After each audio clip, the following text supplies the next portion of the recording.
देखो बात सुनिए, आज आगे के दुर्गों पर चर्चा करेंगे। इससे पहले आपका टाइम में थोड़ा परिवर्तन किया गया है।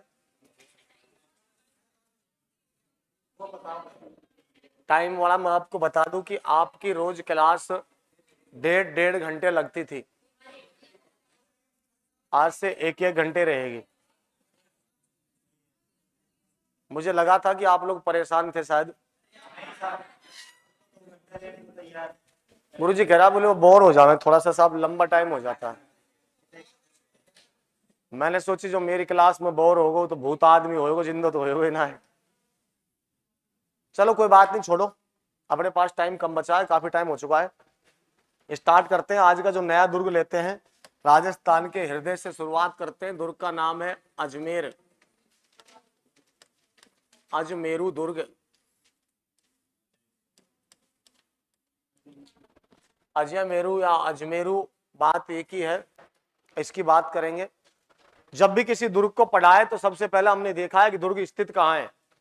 तो अजमेरू या अजमेरू दुर्ग राजस्थान में कहाँ स्थित है? नाम से पता लग रहा है इसका, तो कोई दिक्कत भी नहीं है इसमें। कहाँ स्थित है? अजमेर में स्थित है। एक बात तो ये याद रखनी है। चलो ठीक है, अजमेर में स्थित हो गया। हर दुर्ग के बारे में जब भी हमने पढ़ा है, स्थिति के बाद में हमको पता होना चाहिए कि इसका निर्माण किसके द्वारा करवाया गया था। देखो, इसके निर्माण से संबंधित दो नाम हमको मिलते हैं। एक नाम मिलता है हमको अजय राज, अजय राज चौहान, और दूसरा नाम हमको मिलता है अजय पाल। क्या मिलता है? अजय पाल। अब हमको मानना कौन सा है ये देखना है। हमको अजय राज को मानना है, अजय पाल को नहीं मानना है।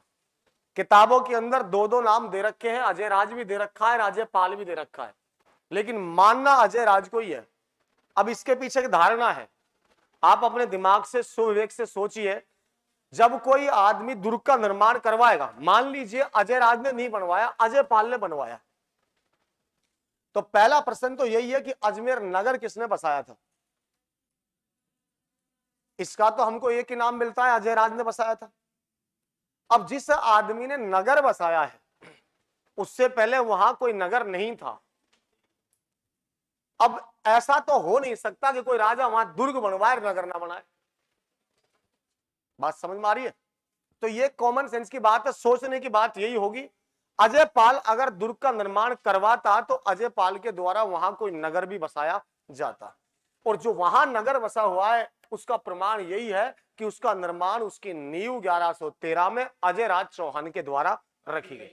जब अजय राज ने वहां नगर बसाया, इसका मतलब दुर्ग का निर्माण भी किसने करवाया होगा? अजय राज। किताबों की बातें अलग है, जो दोनों नाम लिख रखे मैंने भी आपको बता दिए, लेकिन हमको मानना कौन सा है? अजय राज। अजय राज ने इसका निर्माण जो करवाया है, यह करवाया था 1113 ईस्वी में। 1113 ईस्वी।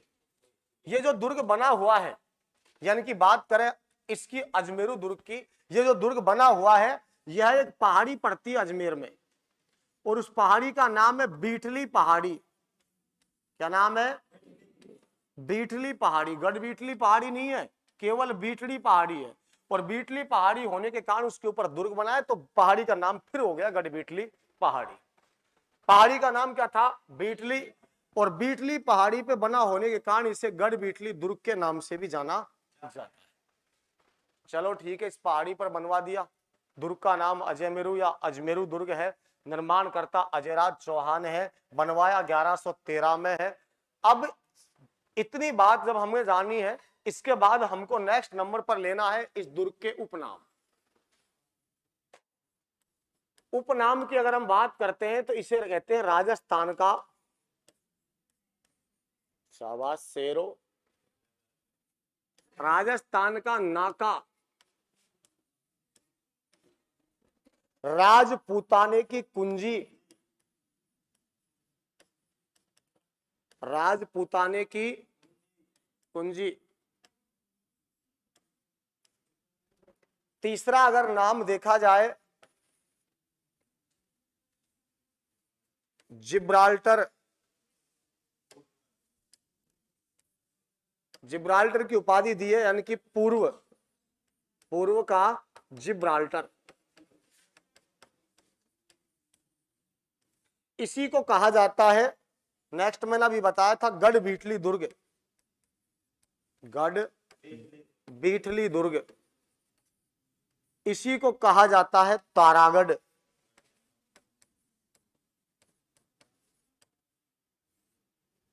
इतने नाम तो आपको याद रखने हैं।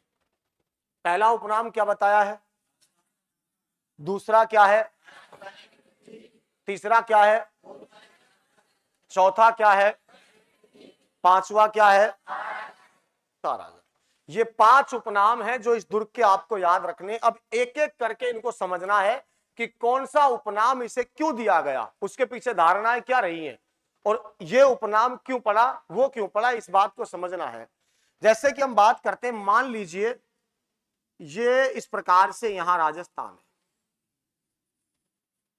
मान लिया राजस्थान की आकृति विषम कोणीय चतुर्भुजाकार है, पतंगाकार बोल सकते हैं। इस आकृति में ये यहां स्थित है, यहां बीच में ना है। हाँ, आदमी का हृदय कहां ऊंचा है, राजस्थान का हृदय अजमेर को कहा जाता है। अजमेर राजस्थान का बीच नहीं है, राजस्थान का बीच तो नागौर है। हाँ, थोड़ा सा साइड में होने के कारण इसे राजस्थान का क्या कहते हैं, हृदय। पहला उपनाम मैंने लिखा है राजस्थान का नाका। नाका को मतलब होवे टोल टैक्स, आई होवे। फिर ई कैसे टोल टैक्स है, ई यहां स्थित है। मान लिया एक आक्रमणकारी इधर से आ रहा है, और राजस्थान में इधर पड़ेगा जैसलमेर दुर्ग, यहां है चित्तौड़गढ़, यहां है भटनेर, और यहां है लोहागढ़। चारों दिशाओं के 4 दुर्ग आपको बताएं। कोई पाकिस्तान से नवाज शरीफ आएगा, दुश्मन वही है हमारे, आक्रमण करने के लिए आया हमारे ऊपर, उसने मान लो जैसलमेर को जीत लिया। अब वो जैसलमेर से बैठा बैठा राजस्थान के धौलपुर तक नियंत्रण नहीं कर सकता, लंबा पड़ेगा।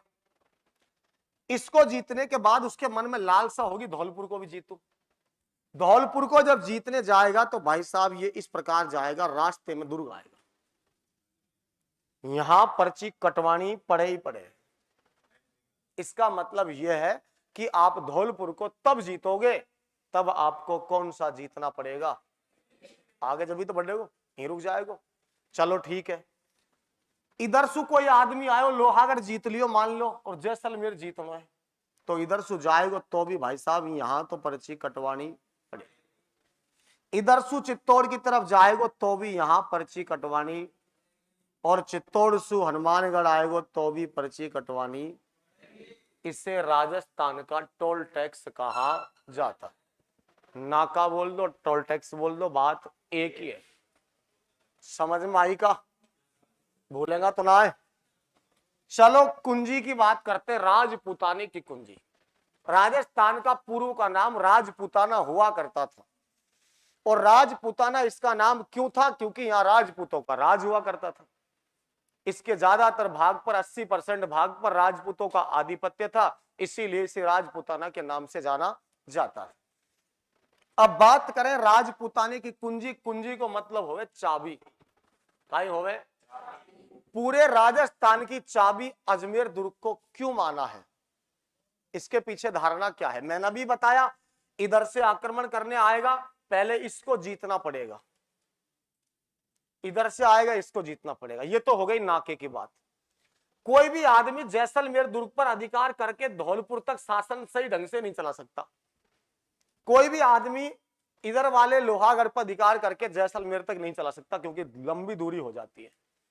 हनुमानगढ़ में अधिकार करके बांसवाड़ा तक शासन ठीक ना चल सके, क्योंकि दूरी हो गई। चित्तौड़ पर अधिकार करके हनुमानगढ़ तक ना चल सके। कुंजी का मतलब एक ऐसी चाबी जिससे सब पर नियंत्रण हो जाए। तो सब पर नियंत्रण, कोई भी आदमी जब इस दुर्ग को जीत लेगा ना, तो वो इधर भी नजीक है, इधर भी नजीक, इधर भी नजीक, इधर भी। इसीलिए इसे राजपूताने की क्या कहा जाता है, समझ में आ रही है का, कहीं आ रही है, ठीक है। तीसरा नाम देखते हैं, पूर्व का जिब्राल्टर। क्या है, ज्योग्राफी पढ़ी है क्या तुमने? पढ़ी है ना? चलो बताओ तो बताओ, यूरोप और अफ्रीका को अलग करने वाली जल संधि का नाम क्या है? चलो ठीक है, तो तुमने बता दी, बोर्ड पे लिख रही है जासू। भूमध्य सागर अटलांटिक महासागर को जोड़ने वाली बताओ बेटा, यही को नाम तो पढ़ाई है बस, मुझको पता है ना। विद्यार्थी ऑप्शन, ये जिंदगी में आदत बेकार ऑप्शन। चल या में तो ऑप्शन मिल जाएगा, कोई ऐसा प्रश्न आगो। ठीक है, देखो जल संधि का नाम है जिब्राल्टर, ये पड़ेगा यूरोप, और यहां नीचे है अफ्रीका, इधर है भूमध्य सागर, इधर अटलांटिक महासागर, यही जल संधि है वो। मुझे पता है ना, दिमाग कितना है, इतना ही है, तब ज्यादा ना है। जिब्राल्टर जल संधि यूरोप और अफ्रीका, कोई भी जल संधि जमीन के मुख्य भागों को तो करती है अलग, और हमेशा जलीय क्षेत्रों को जोड़ती है। पानी से पानी मिलेगा, जोड़ना करेगा, जमीन के खंडों के बीच में पानी भरेगा तो अलग करेगा। स्थल खंड को जल संधियां अलग करेंगी और जल खंड को आपस में जोड़ेंगी। इधर भूमध्य सागर, इधर अटलांटिक महासागर, दोनों को एक करती है, पानी के माध्यम से जोड़ना हो गया। नीचे अफ्रीका, ऊपर यूरोप, दोनों खंडों को अलग करेगी तो अलग करना हो गया। इसे पूर्व का जिब्राल्टर क्यों कहते हैं?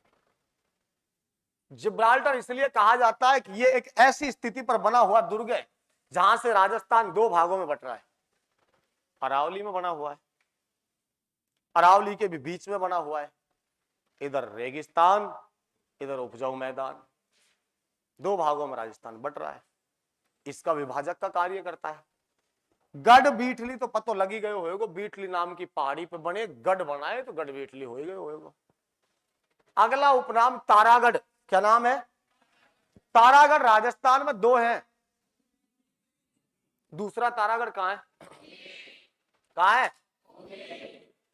इसका नाम तारागढ़ क्यों पड़ा? ताराबाई कौन थी?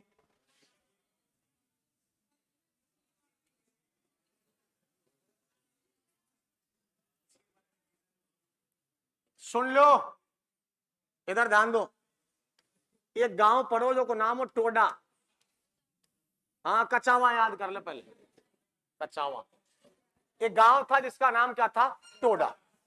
टोडा का जो गांव पड़ता था ये मेवाड़ रियासत में ही आता था। कौन सी रियासत में आता था? मेवाड़। मेवाड़ रियासत में आता था टोडा गांव। टोडा का जो जागीरदार था उसका नाम था राव सुल्तान।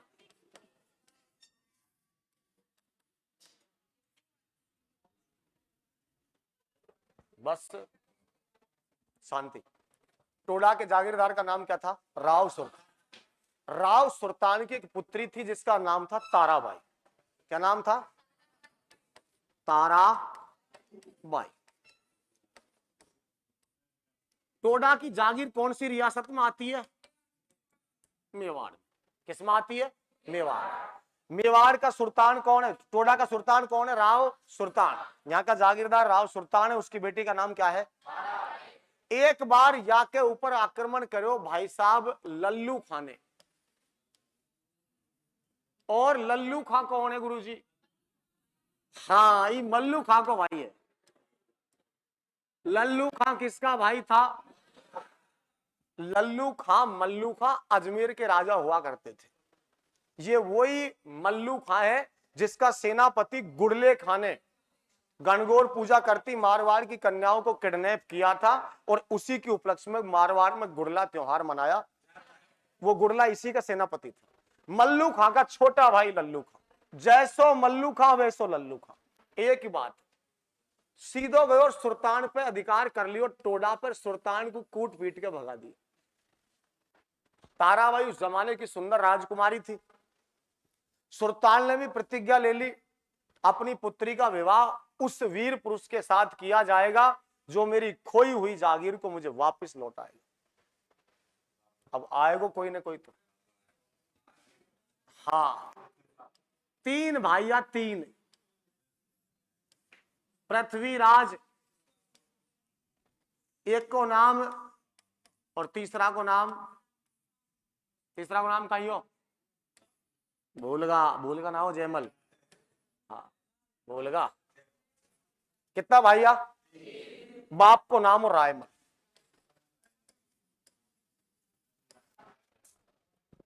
एक सु एक चढ़ के महारथियों। जैसे ही घोषणा हुई न्यूज़पेपर में लिस्ट लगी कि पुत्री का विवाह उससे होगा जो खोई हुई जागीर को दिलवाएगा, सब अजमाइश करेंगे, भाई साहब नहीं करेगा।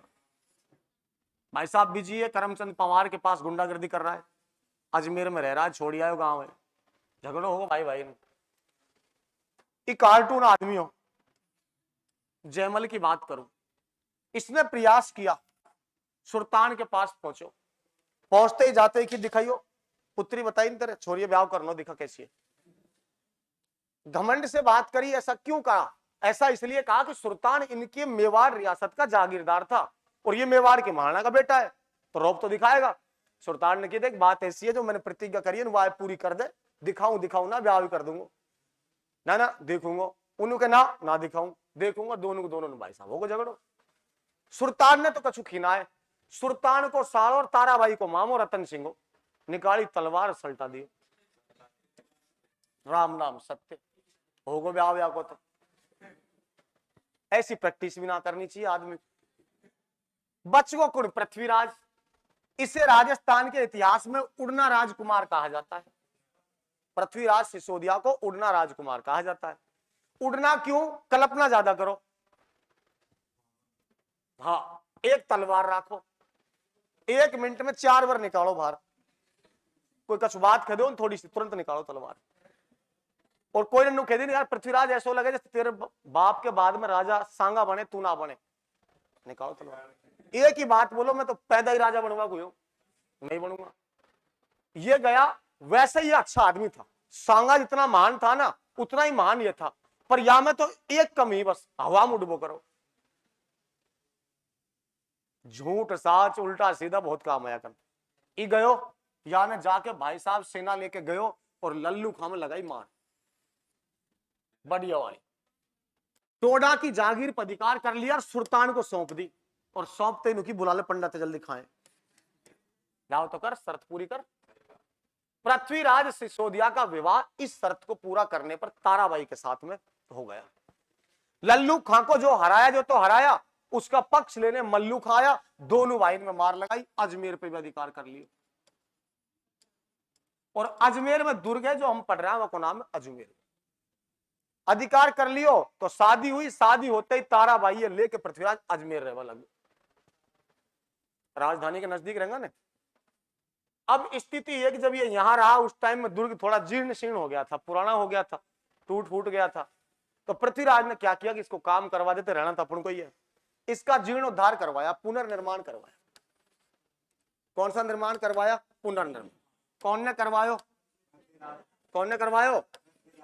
हाँ, पुनर्निर्माण करवाया गया। अब आदमी जब पुनर्निर्माण करवाएगा तो पैसा लगाएगा, और पैसा लगाएगा तो खुद को नाम भी चलाएगा। दुनिया को पता तो होना चाहिए कि वाने करवाए। अब याने सोची यार नाम चलना चाहिए अपनो, तो दुर्ग को नाम चेंज कर दे अपन। चेंज कैसे करें? एक ही तरीको है, घरवाली है अपनी ताराबाई है, या को नाम बदल के कहीं कर देवे तारागढ़। 1505 के समथिंग पृथ्वीराज सिसोदिया के द्वारा इस दुर्ग का नाम बदल करके क्या कर दिया गया? तारागढ़। उपनाम समझ में आगा का? आगा का? चले आगे, ठीक है। उपनाम काम का बस। इस दुर्ग के ऊपर सर्वाधिक स्थानीय आक्रमण इकाई होवे साहब। यहां को मतलब ये कि कोई बाहर को आदमी, यहां मान लिया ये है इस जगह पर, अगर कोई आक्रमणकारी बाहर से आएगा, उत्तर से आएगा तो हनुमानगढ़ में कुटपिट लेगो, दक्षिण से आएगा तो चित्तौड़ में सल्ट लेगो, और पश्चिम से आएगा तो जैसलमेर में, पूर्व से आएगा तो लोहागढ़ में। बाहर को तो पहुंचे है ना। अब जब बाहर का नाम मारेगा तो कौन मारेगा फिर? आदमी है, घर का मारेगा, परिवार का मारेगा। क्षेत्रीय आक्रमण, कभी जोधपुर को, कभी उदयपुर को, कभी ये कभी वो कभी ये। क्षेत्रीय स्थानीय आक्रमण राजस्थान में सबसे ज्यादा जो हुए हैं वो किस दुर्ग पर हुए हैं? तारागढ़ या अजमेर दुर्ग पर हुए। राजस्थान का वह दुर्ग बताइए जिस पर सर्वाधिक स्थानीय आक्रमण हुए हैं, कौन सा है? राजस्थान का वह दुर्ग बताइए जिस पर सर्वाधिक विदेशी आक्रमण हुए हैं, भटनेर। क्योंकि आपको पता है आक्रमणकारी इधर से तो आएंगे, क्यों? समुद्र में थोड़ी आएगा, स्थल मार्ग से आएंगे। स्थल से आएगा तो पंजाब के बाद राजस्थान आएगा, उत्तर से आएगा तो राजस्थान आएगा, तो पहले दुर्ग भटनेर ही आएगा। भटनेर दुर्ग अभी हम पढ़ेंगे, भूपत भाटी बनवाएगा उसको। भटनेर दुर्ग पर एक आदमी आक्रमण करने आएगा, तैमूर लंग, पावसु लंगड़ो। और ऐसा बताते हैं कि जिन आदियों में ऐसी स्थिति होती है ना, उनमें 2-4 एव एक्स्ट्रा मिले। तैमूर लंग के इतिहास की कहानी कुछ ऐसी है कि हिंदुस्तान पर जब उसने आक्रमण किया था ना, तो इतना भयानक मंजर दिखाया था लोगों को कि उसके कई पीढ़ियां बीतने के बाद भी अगर कोई भारत में नु कह दो कि तैमूर आ रहे, तो आदमी आत्महत्या करवा तैयार हो जाओ। अब तुम सोचो ना, करो कहीं वो। तैमूर लंग मुस्लिम आक्रमणकारी था, भटनेर दुर्ग पर अधिकार करने के लिए आया था, आक्रमण किया था। यहां राजस्थान का एकमात्र दुर्ग भटनेर है जिसमें हिंदू और मुस्लिम दोनों महिलाओं ने साथ मिलकर जौहर किया था। अब तुम सोचो, मुसलमान का आक्रमण में मुसलमान जाति की महिलाएं जौहर कर रही हैं, तो अत्याचारी क्रूर आदमी तो तगड़े हुए। अधिकांश लगभग दुर्गों में हिंदू महिलाओं ने जौहर किया है, वहां मुस्लिम महिलाएं भी जौहर करेंगी।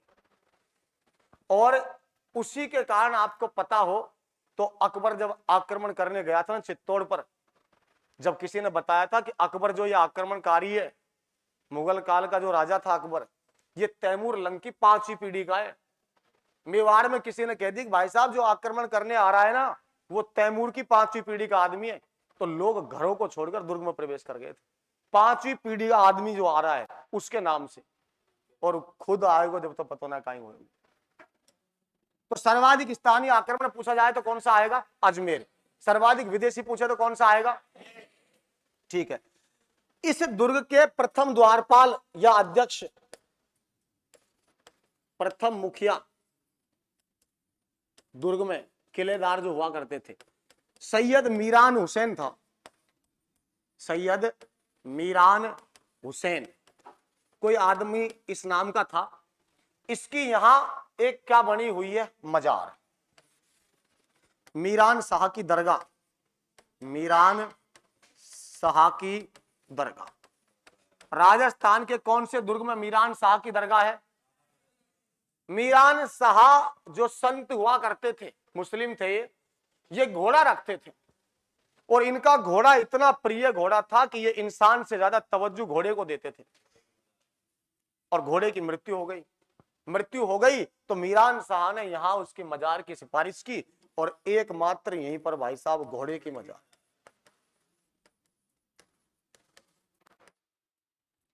संपूर्ण उत्तर भारत की इकलौती घोड़े की मजार पूछी जाए तो भी कौन सी आएगी? तारागढ़ में आएगी। कौन सी आएगी? तारागढ़। जैसे कुत्ते की छतरी मैंने आपको बताई थी रणथंभौर, यहां घोड़े की मजार है।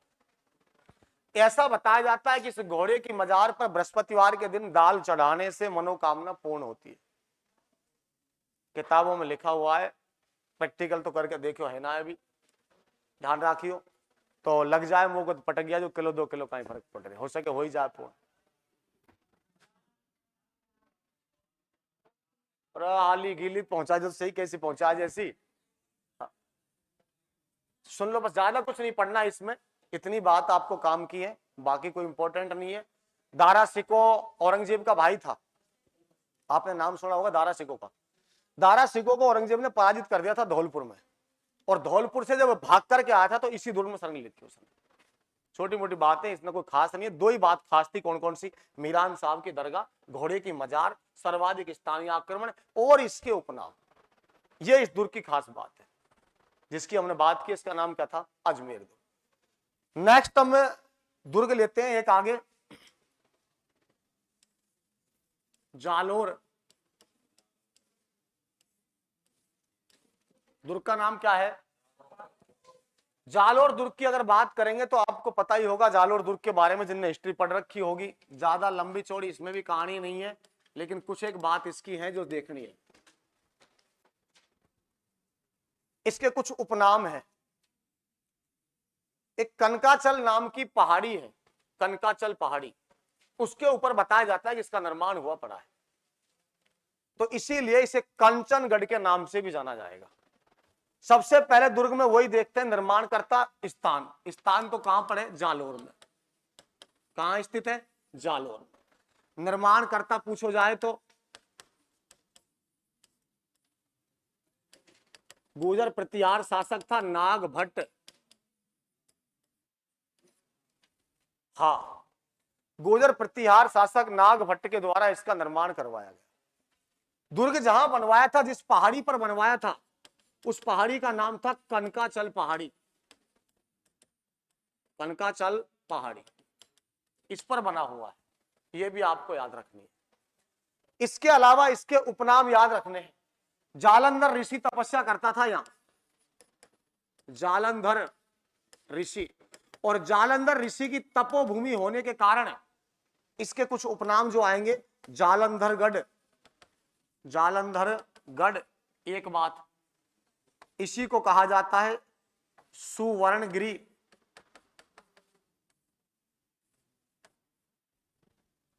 क्या कहते हैं? सुवर्णगिरी। इसी को कहा जाता है कनकाचलगढ़ या कांचनगढ़, कांचनगढ़। इसी का अन्य जो नाम मिलेगा हमको, मिलेगा जलालाबाद। अलाउद्दीन खिलजी ने रखा था जीतने के बाद। हाँ, जलालाबाद, खैराबाद और खिजराबाद, तीन नाम तो याद रखना ही पड़ेगा, ध्यान रखियो। घर जमाई क्वेश्चन है, ताता ही रहे। जलालाबाद का मतलब ये, जलालाबाद जब अलाउद्दीन खिलजी ने इसको जीत लिया था तो इसका नाम बदल करके क्या कर दिया था? जलालाबाद। खैराबाद अलाउद्दीन ने नाम किया था सिवाना का, और खिजराबाद अलाउद्दीन ने नाम किया था चित्तौड़। सिवाना, चित्तौड़, जालोर, तीनों के तीन नाम याद रखना। तीनों नाम अलाउद्दीन ने परिवर्तित किए थे। चित्तौड़ का परिवर्तित किया खिजराबाद, सिवाना का किया खैराबाद, जालोर का किया जलालाबाद। तो ये इसके उपनाम हो जाएंगे। आपको पता होगा यहां इस दुर्ग के अंदर एक साका हुआ था राजस्थान का। इस साके को चौथा साका कहा जाता है। कौन सा नंबर को? चौथा नंबर को साको हुयो कब? वो 1311 ईस्वी में। राजा कौन हुआ करता था? कानड़ देव। आक्रमणकारी वही था अलाउद्दीन खिलजी। क्या नाम था? अलाउद्दीन खिलजी। कानड़ देव यहां का राजा था। अलाउद्दीन खिलजी आक्रमण करने के लिए आता है।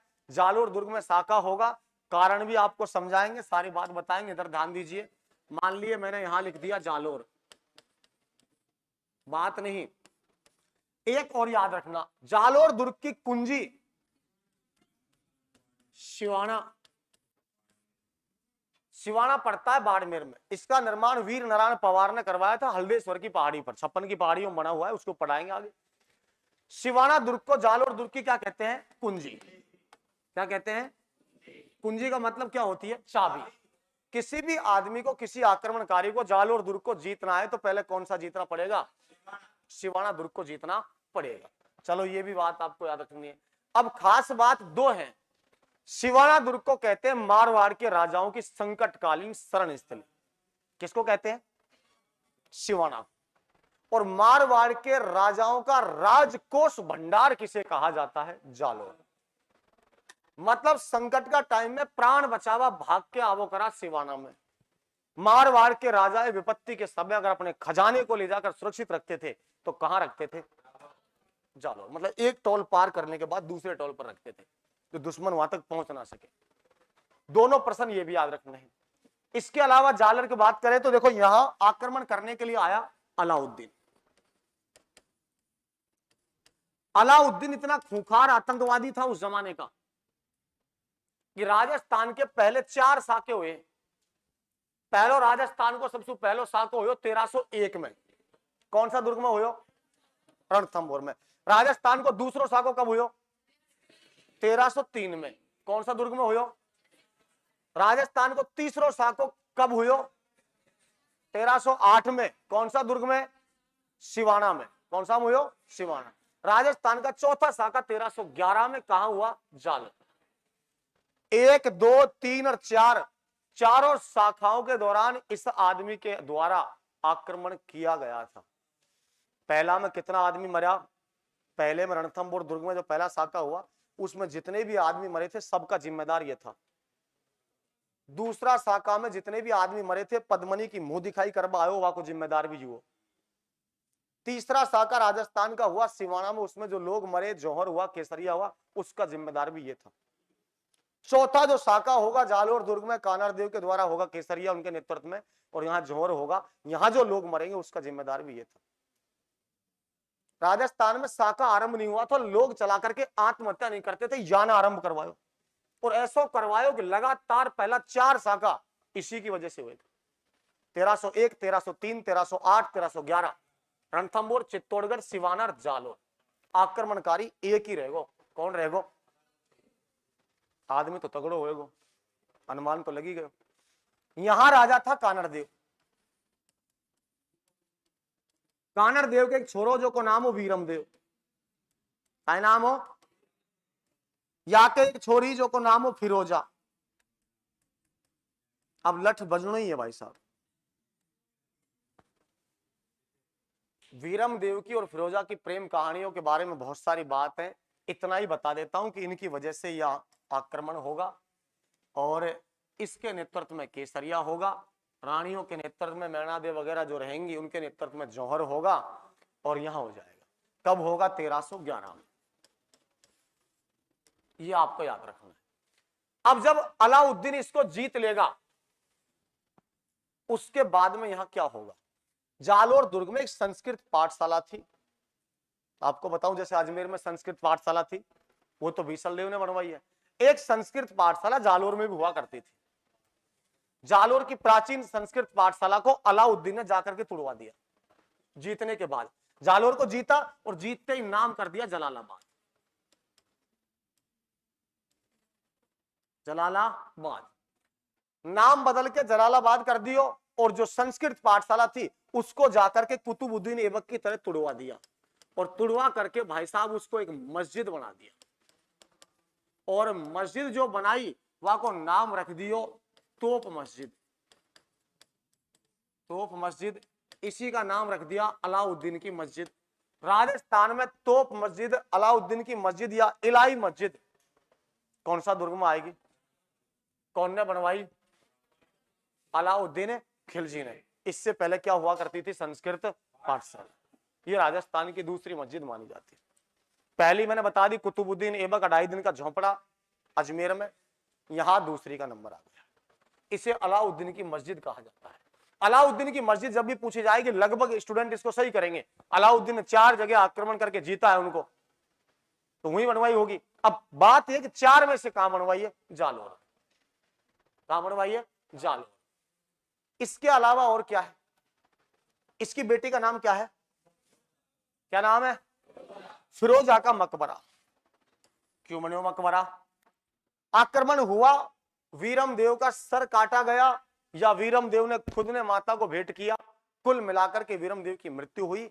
इसके कटे हुए सर को अलाउद्दीन ने फिरोजा के सामने प्रस्तुत किया। जैसे ही फिरोजा ने इससे कहा था कि पापा वीरम देव चाहिए तो चाहिए, कुछ भी हो जाए चाहे, माननी पड़ेगी पापा को। पापा ने 4-5 बार मना करी, जिद कर लिया ने, जिद भी ऐसी करी बस जावे पापा, बस पापा ने बात मानी। पापा आयो, आक्रमण हुई, और वो हिस्ट्री में पढ़ानो है। मैं यार लिए बात ना कर चाहूं इनकी, पर मजबूरी बताना पड़ रही। वीरम देव मर गया। मरने के बाद अलाउद्दीन ने सोचा कि भाई मैंने फिरोजा से, अलाउद्दीन आया था जब फिरोजा से कह के आया था बेटी टेंशन मत ले, जब चाहिए ना वीरम देव, जीव तो ले आऊं चाहे मरो ले रहा हूं, ले जरूर आऊंगा। अब जीव तो हाथ लगे ना भाई साहब, गर्दन लेके गया। जैसे ही ले जाकर के फिरोजा को दी गर्दन, फिरोजा जोर से पुकारी रहा पापा। उस कटे हुए सर को लेकर के फिरोजा घर से निकल गई, यमुना नदी में गई, उसका किनारे पर अंतिम संस्कार किया। इतना प्रेम करती थी। अंतिम संस्कार करने के बाद में खुद ने यमुना नदी में कूद के जान, इसकी याद में यहां बनवाया गया मकबरा।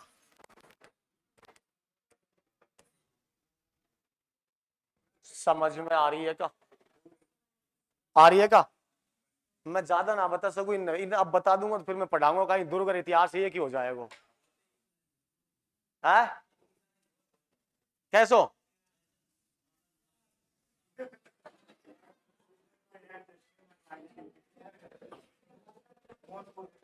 तू कितना बलिदान दे सके। चलो ठीक है, कोई बात नहीं, छोटे मोटे दुर्ग बचे हैं देखो, दो एक तीन एक दुर्ग और है बड़े बड़े, अगली क्लास में कल उनको करवा देंगे। इसके बाद छोटे छोटे दुर्ग रहेंगे, दो दो तीन तीन लाइन के, उनको आप नोट से किताब से देख लेना, कोई दिक्कत नहीं, फिर नया टॉपिक स्टार्ट करेंगे कुछ। आज इतना ही बहुत है, 1 घंटे की क्लास थी आज की आपकी। हाँ, कल की नहीं डाली।